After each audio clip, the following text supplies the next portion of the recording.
Le top de 13h, l'heure des infos sur Radio Sénégal. Bonjour à tous, à la une de l'actualité, journée mondiale de la radio, elle est célébrée ce 13 février. Radio Sénégal revisite son passé en recevant de grandes voix qui l'ont marqué. Ibrahima Sané, directeur de la radio dans les années 90, revient sur le thème de la journée, la radio c'est vous. Doudou Diène signe la chronique du jour et la revue de presse porte la signature de Mansour Sow. Et puis notre invité est le directeur général de la RTS. Avec Racine Talla, nous allons aborder les tenants et aboutissants de ces projets pour la radio nationale. Également au sommaire, la page internationale et les sports. Pour vous présenter cette édition de 13h en ce jour exceptionnel pour la radio, je suis en compagnie de ma consoeur Nyanya Sidibé. Bonjour Nyanya. Bonjour Ibrahima. Vous nous revenez 20 ans après. Oui, c'est en 1997 que j'ai fait pour la dernière fois le journal parlé de Radio Sénégal à 13h dans ce même studio. C'est donc avec beaucoup de plaisir et beaucoup de joie et surtout beaucoup d'émotion que je reviens dans ce même studio 20 ans après pour faire un duo avec vous, présenter cette édition pour nos auditeurs. Et à la technique, Amadou Ndiaye. Radio Sénégal, l'info en toute responsabilité. Ibrahima Sadi. L'actualité forte de ce lundi Nyanya, c'est la journée mondiale de la radio. La journée mondiale de la radio est initiée par les Nations Unies depuis 2012. Cette année, le thème est la radio c'est vous. Le sens et la signification de ce thème avec Ibrahima Sané, ancien directeur de Radio Sénégal, au téléphone avec Khadifal Koulibaly. La radio c'est convivial. C'est proche des gens qui parlent, cela crée une atmosphère d'une personne qui vous parle si elle est bien faite, bien entendu. Parce que la radio s'adresse à chaque personne individuellement, puisqu'il n'y a pas d'image pour départager. Si vous dites une armoire, chacun voit l'armoire qu'il veut. Si vous dites un arbre, chacun voit l'arbre qu'il veut. Chaque auditeur voit l'image dans sa tête qu'il aura créée dans sa tête, bien sûr. Donc la radio, c'est vraiment vous. Alors, par rapport à comment elle est faite aujourd'hui, évidemment, je pense qu'il y a un peu de précipitation aujourd'hui et un peu de course à l'audimat, comme on aurait dit, et que souvent on ne vérifie pas les faits, que souvent on veut être le premier, et même à la limite, parfois, souvent on veut faire un scoop et faire un peu sensation, et on gagnerait à être un peu plus serein et à bâtir une bonne tradition. Je ne parle pas de Radio Sénégal, bien sûr, mais je parle globalement parlant de la radio en général au Sénégal, et ceux qui font la radio aujourd'hui reprennent à leur compte, sans se rendre compte, des accusations parfois. J'ai entendu un correspondant dire, il dénonce les malversations, au lieu de dire, il dénonce ce qu'il considère comme des malversations. Alors, il reprend à son compte sans s'en rendre compte. Donc, beaucoup de précipitation, pas beaucoup de recherche pour vérifier les faits et de soucis d'équilibre. Voilà, Ibrahima Sané, le directeur de Radio Sénégal dans les années 90. Et puis, Nyanya, la radio, ce vieux médium de communication de masse, garde encore toute sa fraîcheur devant les réseaux sociaux et la télévision. Eh bien, chez nous, l'histoire de la radio est entièrement liée à l'évolution politique de la colonisation à nos jours. La preuve, Radio Sénégal, cette grande dame de 78 ans, demeure un témoin de notre temps. Explication de Demba Malick Mbodj. Au commencement, un besoin vital pour le colonisateur français, sa propagande, aussi bien pour ses politiques d'assimilation que pour contrer la machine Goebbels du nom du gourou de la propagande hitlérienne. Nous sommes fin 1939, début 1940. Radio Dakar est né avec un premier émetteur installé au port maritime de la capitale de l'Afrique occidentale française. Le Sénégal devient ainsi le premier pays d'Afrique francophone à posséder la radiodiffusion et le quatrième d'Afrique noire tout court après le Kenya, la Sierra Leone et le Ghana. Seulement limité par la Deuxième Guerre mondiale, Radio Dakar ne sera vraiment fonctionnel qu'au début des années 50.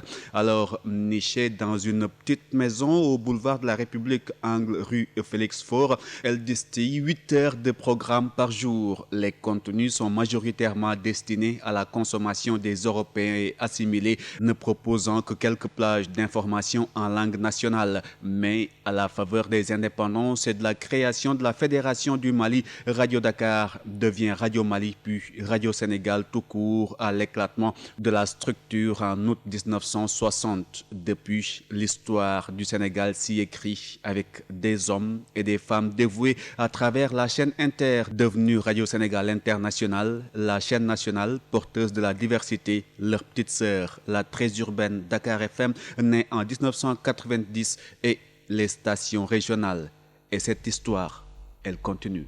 Demba Malik Mbodj et puis Nyanya, malgré la fascination de la télévision, la radio connaît un nouvel engouement chez les apprenants. Et oui, Ibrahima Sadi, c'est en tout cas le constat de notre reporter Djamila Koli qui s'est rendue ce matin au Centre d'études des sciences et techniques de l'information, le CESTI de l'Université Cheikh Anta Diop de Dakar. En 2016, parmi les 25 étudiants en licence de la 45e promotion, 13 ont choisi la radio et en 2017, 8 ont choisi ce médium sur 25 étudiants. Pour l'adjoint du directeur des études, l'option radio augmente de plus en plus. Mamadou Ndiaye. Depuis quelques années, la tendance qui est notée au CESTI, c'est un grand intérêt pour la radio.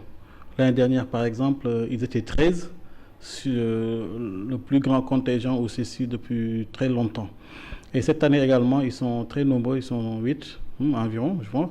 Et je pense que l'intérêt demeure grandissant. Une situation que les étudiants expliquent de diverses manières. La radio, c'est le contact direct avec l'auditeur, mais également la légèreté. Le moyen le plus utilisé, c'est-à-dire le moyen le plus direct pour avoir un contact avec les auditeurs, je pense que c'est la voix. On peut écouter la radio en faisant du sport, on peut écouter la radio en faisant d'autres tâches. La radio, c'est média de proximité, c'est la rapidité. Elle est disponible chaque instant, partout. Ce que confirme cette enseignante en licence chercheur en radio, Yacine Diagne. C'est beaucoup plus difficile dans l'exercice du métier, mais c'est beaucoup plus léger. Vous n'êtes pas encombré. La radio, c'est un média de proximité. En plus, au bout de leur formation, ils savent que ça leur donne l'opportunité de pouvoir travailler en télévision, mais également en presse écrite. En plus d'être un médium léger qui est accessible à la majeure partie de la population, l'insertion dans le monde du travail est beaucoup plus facile, de l'avis de Mamadou Ndiaye. Nous remarquons qu'ils n'ont pas beaucoup de problèmes à s'insérer dans le marché du travail. De 2016 à 2017, aucune fille n'a été diplômée en radio au CESTI. Djamila Esther, Sandrine Koli, merci à vous. Et puis Nyanya, est-ce que la radio joue toujours son rôle d'information, de sensibilisation et d'éducation? Pour en savoir plus, allons à Ziguinchor, dans le sud du pays, où les avis sont partagés sur la question. Certains auditeurs prônent un retour à l'orthodoxie. Depuis la chaîne 4 de la RTS, écoutons ce reportage de Alioune Badara Djemé. La radio était au-delà de ses caractéristiques que sont la rapidité, l'accessibilité, l'instantanéité et la spontanéité, un outil d'information, de formation, d'éducation, voire de loisirs. Un rôle qu'elle continue tant bien que mal de jouer malgré l'effritement du mystère qui l'entourait. El Hadj Amadou Fall, l'historien par ailleurs producteur d'émissions. C'était un outil d'information, de formation, de loisirs, mais aussi d'éducation. Nous avons en mémoire ces grands noms de la radio, particulièrement de la radio Sénégal, les Sidi El Arbi, Ndiaye Modi Girandou, plus près de chez nous, Balabas Diallo, Ibrahima Sori Mandian. La naissance tout azimut des radios, certes une bonne chose pour la démocratie, a presque fini par dévier ce médium de ses missions de nos jours. La radio est utilisée plus ou moins pour diviser les gens et promouvoir des contre-valeurs. El Hadj Amadou Fall. Aujourd'hui, la grande différence avec cette ouverture tous azimuts, cette démocratie entre guillemets à l'occidental, on semble ne plus reconnaître le rôle fondamental de la radio. L'information objective qui participe de la détérioration des rapports sociaux, politiques, humanistes. À la limite, il faut prendre des mesures conservatoires pour éviter que notre pays qui a de la consistance ne verse dans ce qui est arrivé à beaucoup d'autres pays, parce que la radio joue un rôle extrêmement important dans la manipulation des consciences. Cependant, ce médium a beau avoir perdu son mystère, continue de résister à la concurrence des nouvelles technologies de l'information et de la communication. Pour les témoins de l'histoire, la radio a un bel avenir devant elle parce qu'elle est accessible, portative et s'adapte à plusieurs supports. À Ziguinchor pour la RTS, Alioune Badara Djemé. Merci Alioune Badara Djemé. Il faut ajouter peut-être que les nouvelles technologies de l'information et de la communication ont complètement changé le visage de l'information à travers la radio. Néanmoins, ce médium reste plus souple et plus pratique pour beaucoup. Certains Sénégalais rencontrés par Dior Ndiaye Cissé se prononcent sur la liberté de ton de la radio avec l'émergence des radios privées. La radio est vraiment importante, surtout dans la société de l'information où nous sommes présentement. Les populations ont besoin de savoir tout ce qui se passe autour d'eux, surtout à l'ère de la mondialisation. Les journalistes ou bien ceux qui sont parmi vous et qui font le métier doivent faire davantage de professionnalisme parce que souvent on voit des exemples pas tant de légèreté dans l'information qui est donnée aux populations. Par rapport à avant, on a plus de liberté aujourd'hui. C'était la radio nationale seulement qui était ici au Sénégal. Mais maintenant, on a beaucoup de radios, des radios privées. Elles cachent des informations. Je ne sais pas si elles ne veulent pas faire peur aux populations. La radio est un médium très pratique comparé à d'autres sources d'information. Donc vraiment, je pense que la radio est très importante. La radio d'aujourd'hui, franchement, on l'écoute peu dans ce pays. Par rapport avec les télévisions, là, avec les USB, carte mémoire, tout ça, là, vraiment, il y a peu d'informations au niveau de la radio. Mais je pense que, comme on le dit en Wolof, faut ndox dans ta bo demee fekk fa tepp-tepp. Donc, on n'a pas une valeur plus que la radio Sénégal. Voilà, le micro-trottoir signé Dior Ndiaye Cissé puis Niania pour fermer momentanément ce dossier consacré à la radio. La chronique du jour de Doudou Diène qui s'adresse aux journalistes qui confondent information et opinion et qui sont à tu et à toi avec les politiques. Placard, vous avez bien dit placard? Eh bien, voilà l'endroit idéal dans lequel je m'étais réfugié depuis belle lurette, d'autant qu'on m'avait appris que lorsqu'on a tendance à se montrer, l'on risque souvent de s'exposer aux balles des tireurs embusqués. En termes moins métaphoriques, j'avais opté pour un silence médiatique de bon aloi, m'appuyant pour ce faire sur cette logique cartésienne et cette franchise rabelaisienne qui m'obligeait à faire place nette au bénéfice de mes jeunes confrères. Faute d'avoir raison, j'avais donc mes raisons. Et voilà que pour une prétendue bonne cause, l'on me demande de quitter l'arrière-boutique pour m'afficher à la pleine lumière de la vitrine, à mes risques et périls sans doute. Car ce qui est sûr, c'est que j'accuse maintenant un certain retard sur le plan professionnel. Ce qui est certain, c'est que des efforts d'adaptation s'imposent de ma part. Ce qui est évident, c'est que je dois tenter d'être à la hauteur de ce qu'attend de moi ce Michel Diouf qui, grâce à sa courtoisie exquise et à sa subtilité intellectuelle, me pousse à reprendre la parole. Ce qui est indéniable, c'est que je serai jugé sans concession, surtout par de nombreux jeunes confrères qui peuplent les médias sénégalais, car sans préavis de réflexion et sans prétention aucune, j'ai bien envie de leur dire un peu, et même un petit peu plus qu'un peu, ce que je pense de leurs prestations professionnelles, au risque d'ailleurs de les égratigner. Mais que voulez-vous, ça ne gratte que là où ça démange. Reproche de première rangée, première catégorie donc. Certains de ces jeunes confrères ont souvent tendance à confondre information et opinion. Comment faire comprendre alors, quand on ne comprend pas soi-même, qu'entre l'information et l'opinion, il y a une différence de nature. En effet, l'information est bien un jugement d'existence, alors que l'opinion est un jugement de valeur. En d'autres termes, une information peut et doit se prouver. Une opinion est, au contraire, une affirmation subjective qui n'a pas en elle-même plus de certitude que l'opinion adverse, même si telle opinion est tenue pour plus raisonnable qu'une autre. Établir la différence relève simplement d'une démarche professionnelle qui exige de comparer, de recouper, d'opposer au besoin les versions d'un même thème pour s'approcher d'une vérité. Une vérité qui permet souvent de percevoir aussi bien les mensonges d'expression que les mensonges d'intention de bien des politiciens sénégalais. Ces politiciens qui ont souvent des relations fort complexes avec la vérité, ce qui peut permettre, dans bien des cas, pour ces jeunes confrères de se livrer à des conclusions à caractère hypothético-déductif. Voilà quelque peu pour les précautions à prendre pour le fond. Et ce qui ne devrait rien gâter, c'est le soin à apporter à la forme.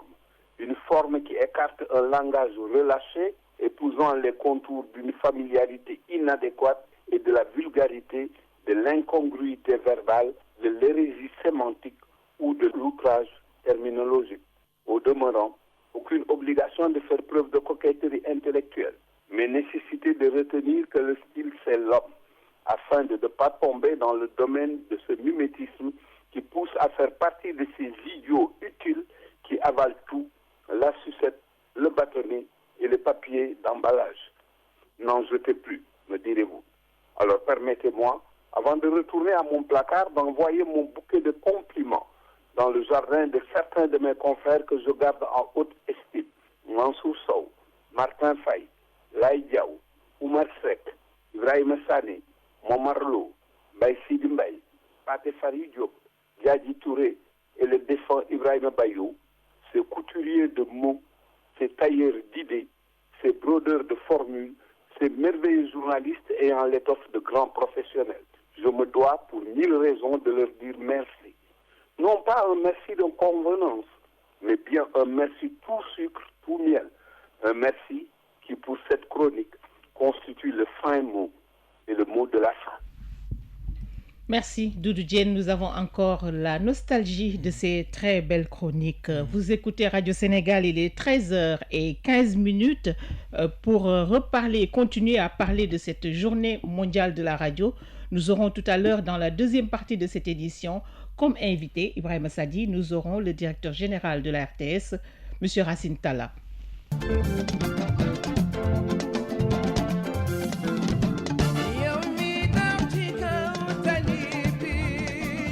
Au gré de l'actualité, reçoit ce mardi le directeur des transports routiers. Cheikh Omar Gaye, invité de la rédaction de Radio Sénégal, déclinera son plan pour mettre fin aux nombreux accidents qui ont fait plus de 600 morts en 2016. Le permis à point, le renforcement des contrôles techniques et de la police suffiront-ils à mettre de l'ordre sur nos routes? Réponse mardi de 16h à 18h sur le réseau de Radio Sénégal.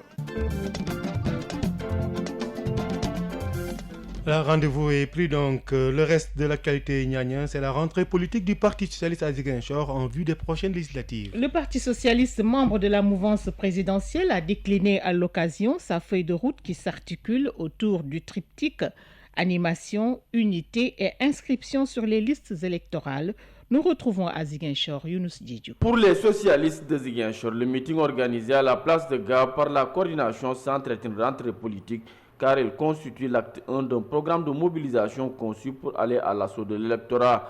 Ousmane Bité Diouf est le responsable de la coordination Centre PS de Ziguinchor. Ce meeting annonce notre rentrée politique pour l'année 2017, qui est une année particulière avec des élections qui se profilent à l'horizon. Étant donné que nous sommes donc un parti organisé et nous sommes aussi dans une coalition depuis plus de 5 ans, cette coalition, donc nous avons pensé aller dans les quartiers, nous organiser à côté de ces populations et de nos camarades qui sont nos alliés pour montrer que la coalition Benno Bokk Yakaar doit constituer une réalité au niveau des quartiers. Après donc la période de la forte saignée avec les nombres de parents enregistrés dans la zone sud, la frange jeune tente de réorganiser le parti pour le rendre à nouveau attractif. Ousmane Bité Diouf. Nous sommes venus, on a repris le parti avec des vieux, avec des jeunes. On a travaillé avec cette jeune génération d'aller dans les quartiers. Et le parti actuellement, les sections sont installées. Il y a 14 sections dans la commune de Ziguinchor. Toutes les sensibilités de la mouvance présidentielle ont répondu à l'appel des socialistes de Ziguinchor. Pour ses responsables, la coalition Benno Bokk Yakaar, malgré les soubresauts, reste bétonnée au sommet. En retour, il s'engage à en faire une réalité locale et une machine de guerre à même de remporter les échéances électorales futures. C'est pourquoi ils ont exhorté toutes les formations politiques membres de la mouvance présidentielle à faire de l'animation politique et à inciter les militants à s'inscrire massivement sur les listes électorales. À leur avis, le président Macky Sall transforme positivement le visage de Ziguinchor et en retour, il s'engage à le sanctionner positivement. Ziguinchor Younous Diédiou pour Radio Sénégal. 13h19, vous suivez les informations sur Radio Sénégal. Et puis, Niania, le président Macky Sall, avocat défenseur de l'Organisation mondiale du commerce. Le chef de l'État sénégalais reste d'avis qu'aucun pays au monde, si puissant soit-il, ne saurait vivre en autarcie. Seulement, ajoute-t-il, le modèle de l'OMC gagnerait beaucoup à être amélioré. Le président Macky Sall s'exprimait en marge du sommet sur la gouvernance à Dubaï. Nous l'écoutons. Ce serait une erreur que de se recroqueviller sur soi-même, puisque les économies mondiales sont interdépendantes, quel que soit le pays, quelle que soit sa taille et sa puissance. Aucun pays au monde aujourd'hui, je pense, n'a les moyens de vivre en autarcie et de ne pas interagir avec le reste du monde. En plus, les capitaux bougent d'un continent à l'autre, d'un pays à l'autre. Il faut donc qu'il y ait des règles universelles et c'est ça la pertinence de l'Organisation mondiale du commerce. Il faut que la mondialisation tienne compte des richesses locales et de la nécessité de laisser dans les pays où les richesses sont créées un certain nombre de revenus qui préservent l'emploi et aussi le bien-être des populations. Donc oui, il y a des risques sur ce modèle du commerce libre et de la globalisation, mais nous devons en tout cas rester vigilants pour protéger ce modèle qui nous paraît être le plus important depuis la Seconde Guerre mondiale. Le monde bouge et vous devez le savoir. C'est pourquoi Radio Sénégal vous tient informé des faits, gestes et paroles qui impactent la marche du monde. C'est géo, c'est politique et c'est international.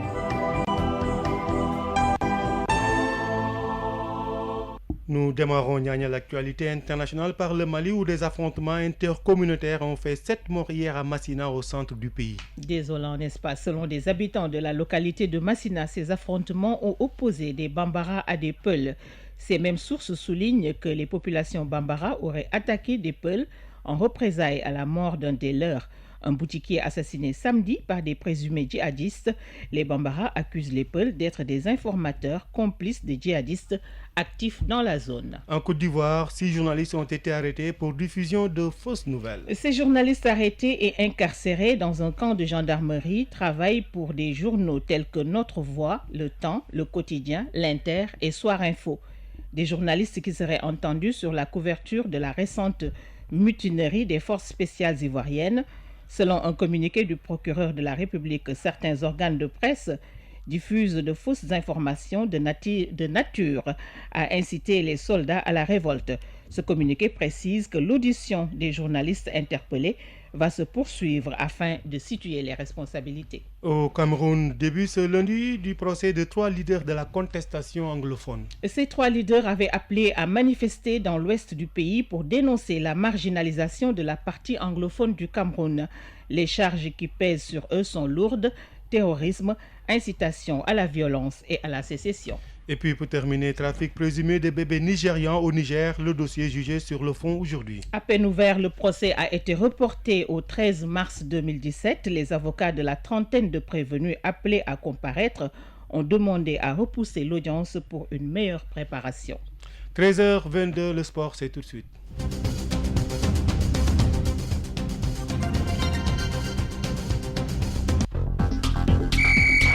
Radio Sénégal, les sports. Ndiaye nous a rejoint en studio. Bonjour Tandara. Bonjour Ibrahima Sadi. Bonjour Yannis Sidibé. Bonjour Tandara. Football, la Coupe de la Ligue. Football, Tandara Ndiaye, la Coupe de la Ligue poursuit son premier tour. Son premier tour cet après-midi. Oui, c'est vrai. Il s'agit de rencontres à Demba Diop à 15h30. Le Duc ira à l'assaut des Générations Foot. À 17h, Diamono de Fatigue qui défie l'équipe de la Douane. Et déjà hier, le Casa Sport est allé éliminer Mbour Petite Côte sur la marque de 2-1. Olympique d'Angor s'est incliné devant Africa Promo Foot 1-3. Le Port qui s'impose 2-0 contre Cayor Foot. Et c'est après les tirs au but que l'équipe de l'AS Pikine a battu Yego sur la marque de 4 pénaltys à 1. Et puis, Coupe africaine des clubs, pas de victoire pour les représentants sénégalais au premier tour. Oui, on commence par la Coupe de la Confédération où Niariteli s'est incliné sur la plus petite des marges à Yaoundé 0-1 à ce match aller devant les Camerounais de APJS. Le match retour dans 2 semaines à Dakar, les Galactiques déjà gardent espoir. Et puis l'autre club sénégalais engagé à la Ligue africaine des champions, Ségoré. Les insulaires sénégalais ont concédé le nul blanc face aux Guinéens du Orea Club de Guinée. Le match retour dans 2 semaines au stade du 28 septembre de Conakry. Et puis à signaler toujours avec l'international la victoire hier des U20 sénégalais sur le Kenya 4-0. C'est en amical pour préparer Zambie 2017. Et puis Tandara Ndiaye, faites-nous vivre quelques temps forts du football en Europe. Oui, et pourquoi ne pas parler de Sadio Mané et les autres? L'attaquant de poche des Lions du Sénégal et de Liverpool a fait tomber donc la meilleure défense du championnat anglais en marquant 2 buts pour pour son équipe face à Tottenham. C'est en 25e journée. Ainsi donc, Liverpool qui se relance pour le titre. Le Napolitain Kalidou Koulibaly a bien contribué à la victoire de Naples devant Genoa. Le score 2-0. Et que dire de Moussa Sow, l'attaquant axial des Lions, a marqué son 8e but contre Bursaspor en 20e journée. C'est au championnat turc avec Fenerbahçe. Stoke City de Mambiram Diouf, le Sénégalais, est entré à la 82e minute. Et avec les Sports, désormais 9e, c'est une victoire 1-0 devant Crystal Palace. Enfin, Famara Diédhiou et Chernoy, tous les deux titulaires avec Angers, ont dominé l'équipe de Lille sur la marque de 2-1. Tandakha, le football, c'est aussi les activités en dehors des terrains. C'est pourquoi nous allons prendre la direction de Ziguinchor, puisque les arbitres des régions sud du pays retournent à l'école, et c'est pour les besoins d'un programme de formation aux tests physiques supervisé par une équipe technique de la commission centrale des arbitres, conduite par le président Amadou François Gueye. Je vous propose d'écouter ce reportage signé Madi Sissoko. Ils sont au total une vingtaine d'arbitres fédéraux venus de Kolda, Sédhiou et Ziguinchor à passer ces tests physiques. Amadou François Gueye, président de la CCA.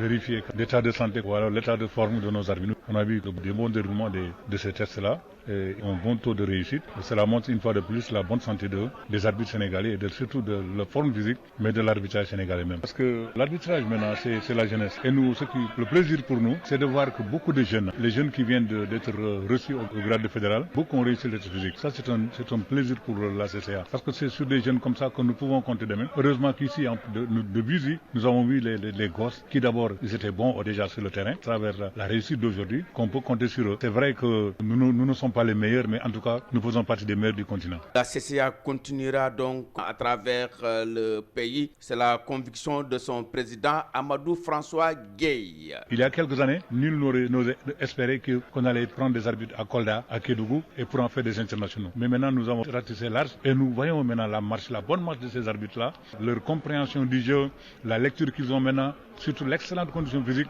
prônée par la FIFA, et nous avons une entière satisfaction. Pensons qu'à l'avenir, nous aurons de très grands arbitres. A signaler que la capitale de la Petite Côte, Mbour, va abriter le 19 février prochain l'organisation de la deuxième phase RTS Ziguinchor, Madi Sissoko.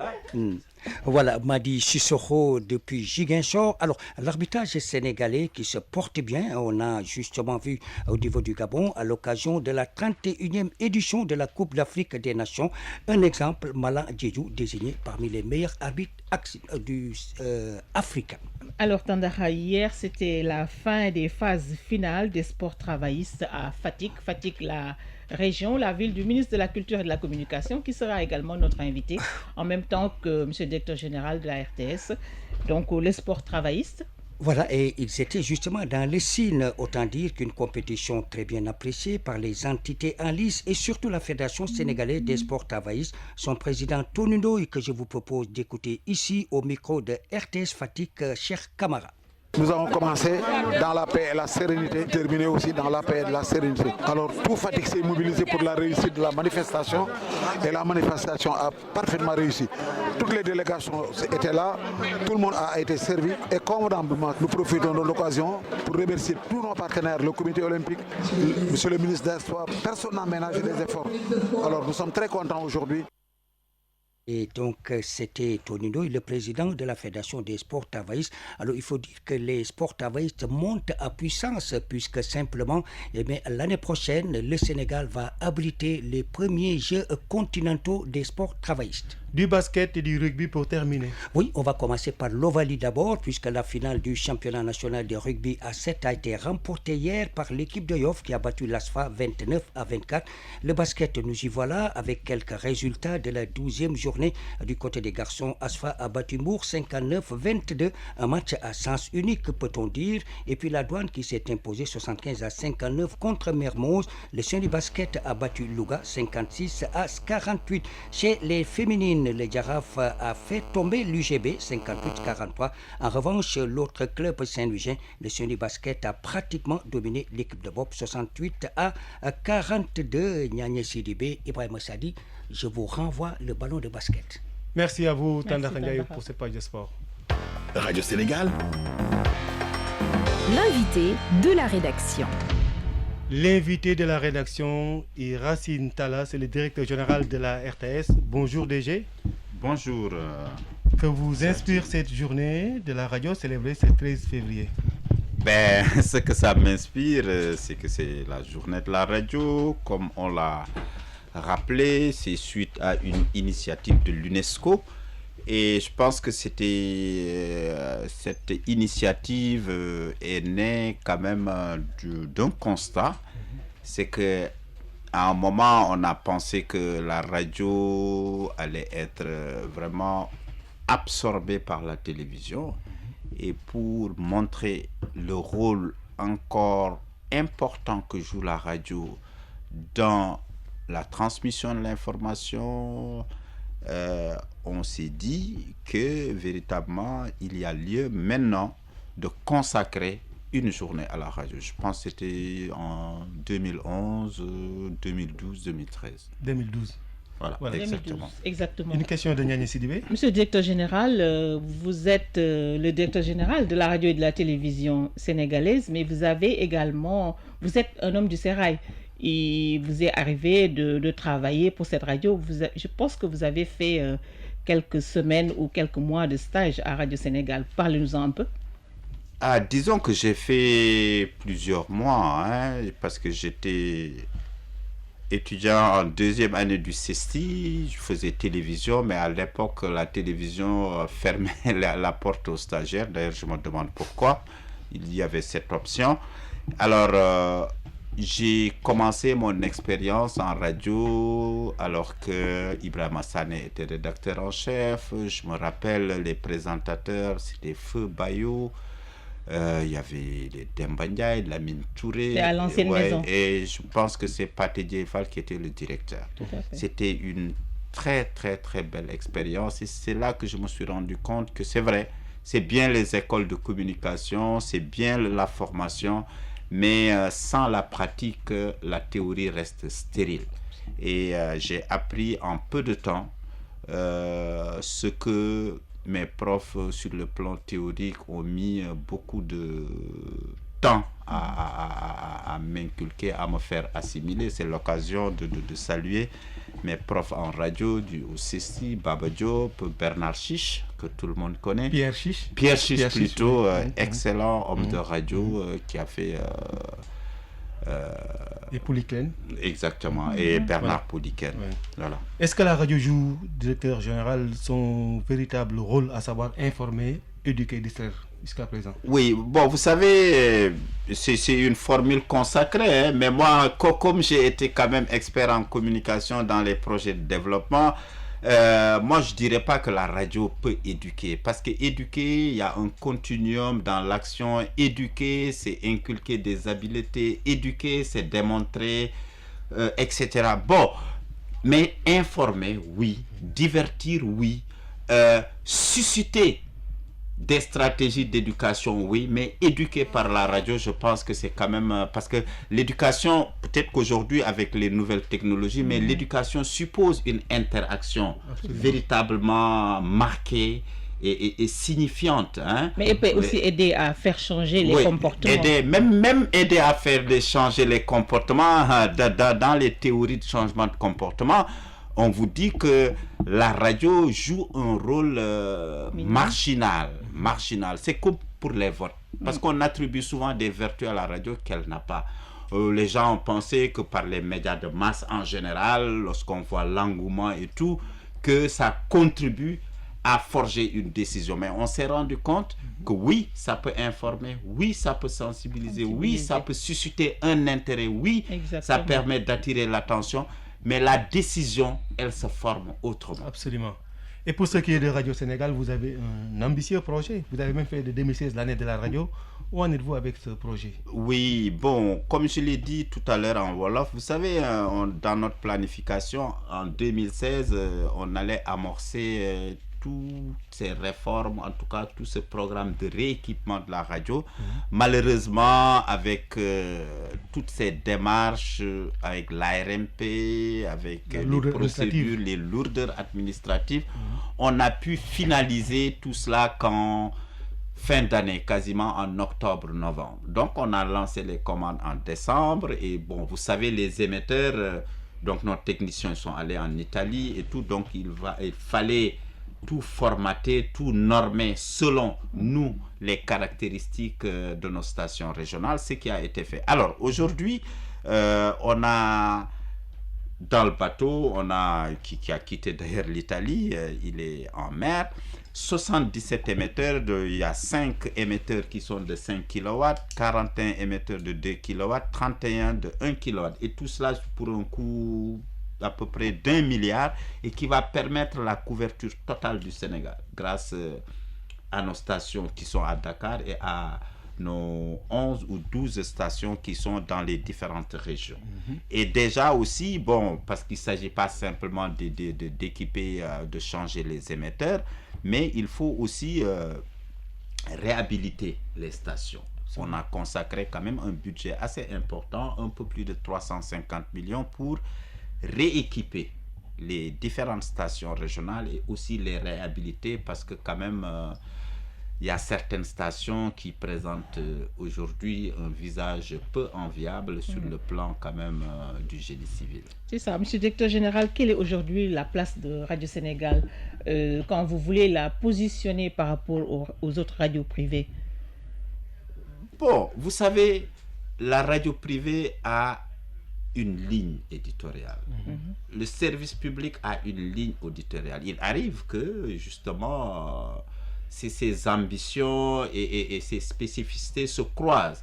Mais Radio Sénégal reste Radio Sénégal et Radio Sénégal sera aussi la seule radio à avoir le privilège d'être une radio de service public. Et je pense que quand il y a... Elle reste une référence. Elle reste forcément une référence. La preuve, quand il y a les grands moments, tout le monde se tourne vers Radio Sénégal. Et aujourd'hui, je vous l'ai dit, j'en discutais avec les directeurs. Moi, je reçois un feedback extraordinaire sur la matinale de Radio Sénégal, sur le 13h de Radio Sénégal, sur les émissions culturelles le soir. Et je pense que si vous suivez le soir les différentes radios, vous voyez les liens qui est là, qui persistent et qui perdurent. Ça veut dire que... le temps ne parviendra jamais à donner des rides à certaines situations parce que ce sont des situations qui sont faites pour être éternelles et pérennisées. C'est comme je le disais tout à l'heure, comme les jeunes qui sont là, à chaque fois qu'il y a un grand moment, ils pensent aux aînés. Et ça veut dire que les aînés ont pu bâtir quelque chose d'affectivement enviable et peut-être de professionnellement aussi copiable entre guillemets, et c'est ça qui fait qu'il y a ces liens-là réplicables si vous voulez. Et aujourd'hui, le privé, je pense, n'a pas les moyens que nous avons. Lorsque vous écoutez les bulletins d'information des radios privées, c'est la portion congrue est réservée à l'information publique. On a fait des études par rapport à ça. C'est environ, c'est moins d'1% sur le volume d'information. Alors que nous, les 99% de nos informations, ce sont des informations du service, donc de l'information publique, comme on dit. Il y a une différence et c'est des options. Aujourd'hui, Radio Sénégal doit se positionner dans ce qui se fait d'innovant, c'est-à-dire la radio filmée, mais aussi la radio qui va avoir un prolongement au niveau de la toile, des réseaux sociaux. Et je pense que nous sommes en train d'y travailler. C'est pourquoi, dans le 3e volet d'investissement, parce que l'État nous a appuyés pour pouvoir assurer une couverture correcte des prochaines législatives, et dans ce cadre-là, il est prévu le rééquipement de RSI, de la chaîne nationale, du CDM, et on va mettre en place 2 studios de production pour pouvoir assurer des productions en radio filmée. En plus, 20 unités de reportage qui vont être acquises avec tout le kit complet, mélangeur audio, enregistreuse numérique, micro, casque, etc. Tout cela, c'est pour 2017? Tout cela, c'est pour 2017, c'est en cours et c'est rassurant pour la radio, puisque sur le plan technique, il y avait quand même un gap, si vous voulez, un fossé entre l'équipement de la télévision et l'équipement de la radio, ce qui pouvait créer certaines frustrations. Et aujourd'hui, quand vous écoutez mais vous savez, certaines chaînes un manager, il ne pense pas comme ça. C'est-à-dire que moi, mais vous savez, on ne peut jamais être... D'ailleurs, est-ce que c'est une exigence que d'être équilibré par rapport à la radio? En fait, ce que je veux dire, sur le plan technique, il faut être à niveau. Juste ça. Non, mais moi, je pense que quand même, cette radio... mais elle est mieux équipée que tout ce qu'il y a ici au Sénégal. Monsieur le directeur général, au niveau de Dakar, certaines fréquences, en fait, moi, ce que je veux dire, c'est les émetteurs. Les émetteurs posent problème. Voilà, sur ce plan, je suis entièrement d'accord. Mais quand même, souvent, j'entends. Mais si vous allez dans les régions, on me dit, ouais, pas chanter les radios.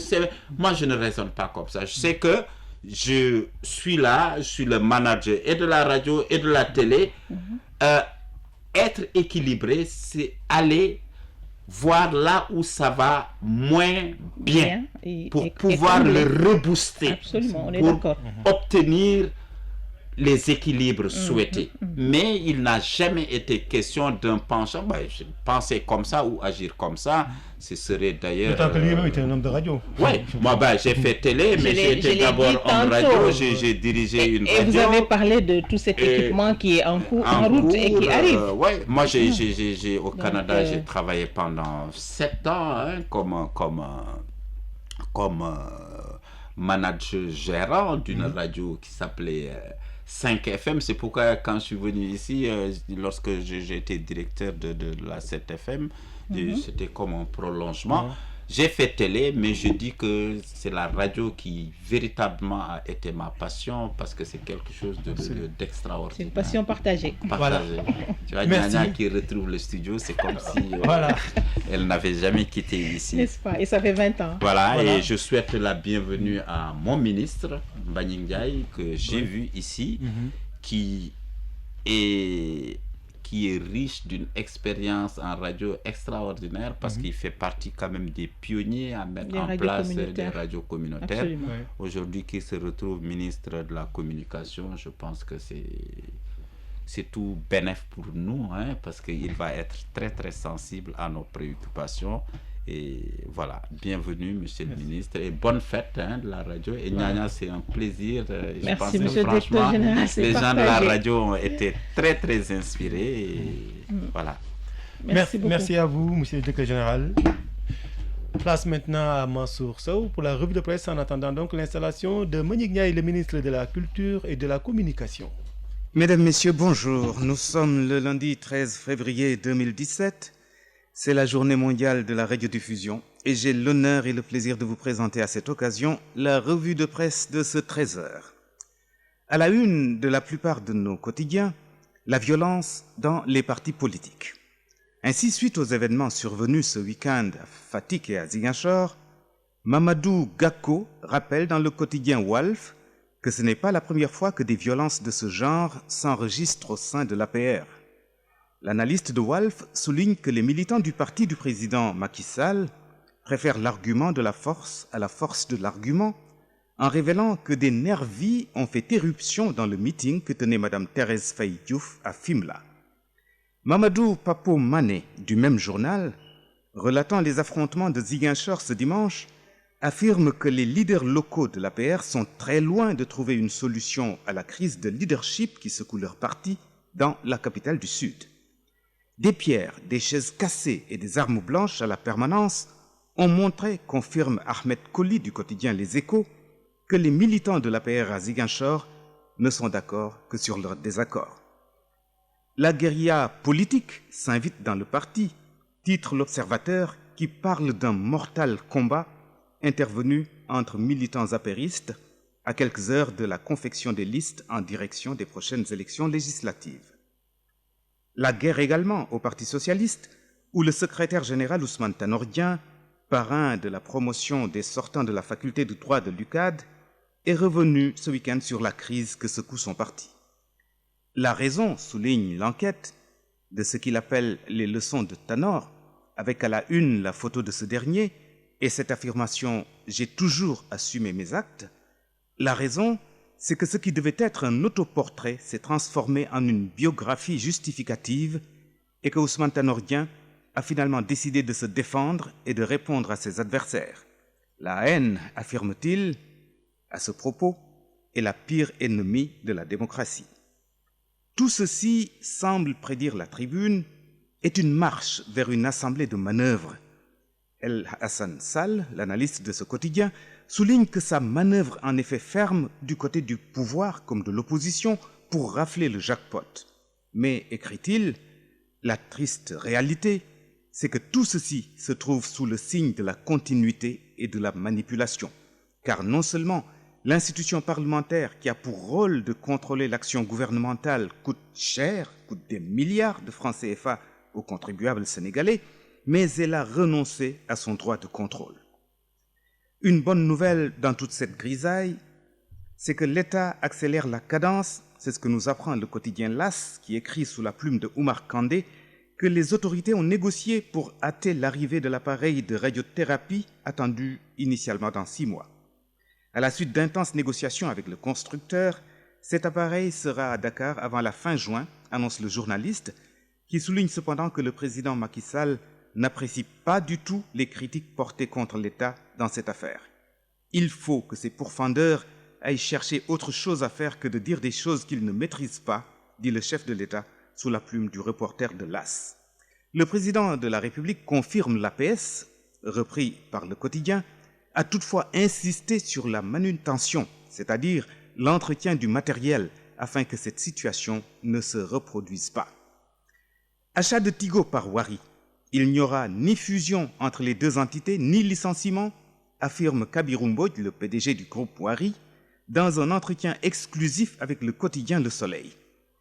Les reporters du quotidien national, Cherkiam et Ibrahima Khalil Ndiaye, affirment que la transition a porté sur 70 milliards de francs CFA et évoquent sur 2 pages des perspectives qui s'offrent à Tigo, nouvelle compagnie. Mais attention, souligne Babacar Huilan du quotidien L'Enquête, si l'union entre Tigo et Wari devait être scellée à l'église, l'Association sénégalaise des usagers d'éthique se serait levée pour manifester son désaccord. Le reporter de L'Enquête relève qu'au-delà d'une kyrielle de reproches formulés à l'encontre des 2 sociétés, la SUTIC veut surtout avoir plus d'informations sur les conditions de cette union. Au chapitre des faits divers, un meurtre à Guédiawaye, une banale histoire de famille qui a viré au drame, écrit Vieux Père Ndiaye du quotidien Les Échos, qui explique que tonton Maurice a tué sa nièce d'un coup de couteau, poignardé la mère et la sœur de celle-ci, blessé leur colocataire et son épouse qui était venue les séparer. La raison de cette furie, eh bien, il accusait tout simplement sa nièce d'être une prostituée. Et puis une enquête dans le quotidien L'Enquête, c'est le cas de le dire, sur la présence tentaculaire des Chinois dans le commerce dakarois. Les lieux, les chiffres expliqués par Ousmane Laye Diop, qui démontrent que la contrefaçon n'épargne plus les produits sénégalais et souligne l'inquiétude grandissante des producteurs locaux ainsi que la fuite des capitaux. Bonne lecture et surtout bonne fête de la radiodiffusion nationale et des autres radiodiffusions de ce pays. Merci Mansour Sow, merci à tous ceux qui ont participé à la réalisation et à la présentation de ce journal. La partie technique, il y avait Amadou Ndiaye, Marie-Jo Faye et la réalisation Adia Fatoussa.